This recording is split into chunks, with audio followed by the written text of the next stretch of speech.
So, what's up mga kalas? Ayan, kasama natin ng mga Pangasinan vlogger. Ayan, nandyan sila. Busy sila dyan. Ayan. Hi ka, hi. Hi ka. Vlog mo po yan.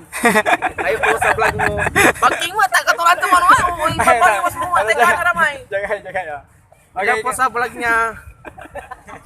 Makikita po ko sa TV. Oo, makikita ka sa TV. Saan ka mapapanood yan eh? Sa page mo. Sa page mo o sa TV Patrol? Pwede din. Hello po, binabati ko yung pamilya ko dyan. Mag-ingat kayo matas pa. Yung pambili ng ulam, padala ko na mamaya. Shout out yun tayo. Shout out naman idol. Ayan sila. Shout out. Gising pa ba kayo? Yeah. Shout out sa inyong lahat. Yo, shout out. Yung page nyo, page. Maning Team Vlog. Uy. Yan, papalaw. Page mo, idol. Hey! Shoutout Ervin's Vlog. Follow nyo po kami. Yo. Page nyo. Ano mga kaaraw? Editoryo TV Vlog. Shout out. Taga Pangasinan Vloggers. Yun, samsamit iraya. Sige. Tingaran niya. Hindi yan, vlogger uncle. So what's up mga the best for this video mga the best. Kasama natin yung mga Pangasinan vloggers. So mga the best. Parang gusto ko Page mo, sabi ko, hindi ko sinabi. lang. Kumati na yan. Ay yun. Ay, si kayo may vlogger! Lang. Si kayo manaya may vlogger pa picture! Lang, mga Jess. So yun, mga Jess. Yo, what's up? Papamil nga pala. Ayan, shoutout nga pala sa mga supporters ni Rico Ford. Ayan. Yan, patuloy niyo lang po suportahan ng Pangasinan Vloggers. Yan, Rico Ford, Papamil at sa mga iba pa nating kasamahan. Masamsami.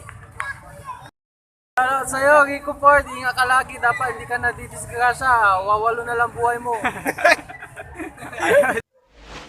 Dahil sa paghihintay namin mga kalas, may mga lumapit kay Papa Jess para magpa-picture sa kanya.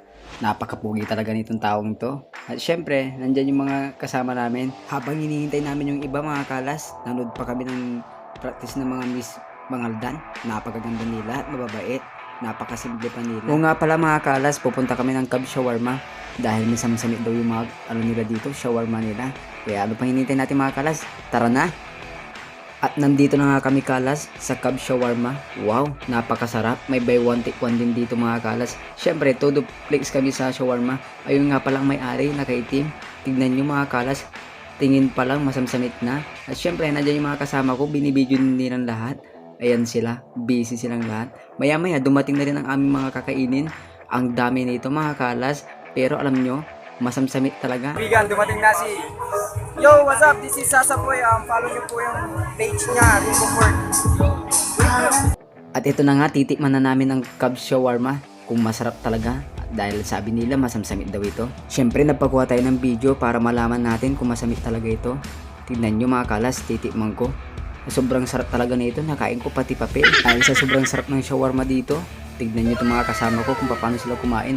Punong-puno ang kanilang mga bibig. Kaya arap na mga kalas, dito lang yan sa Mangaldan. Cub Shawarma, masamsamit talaga dito mga kalas.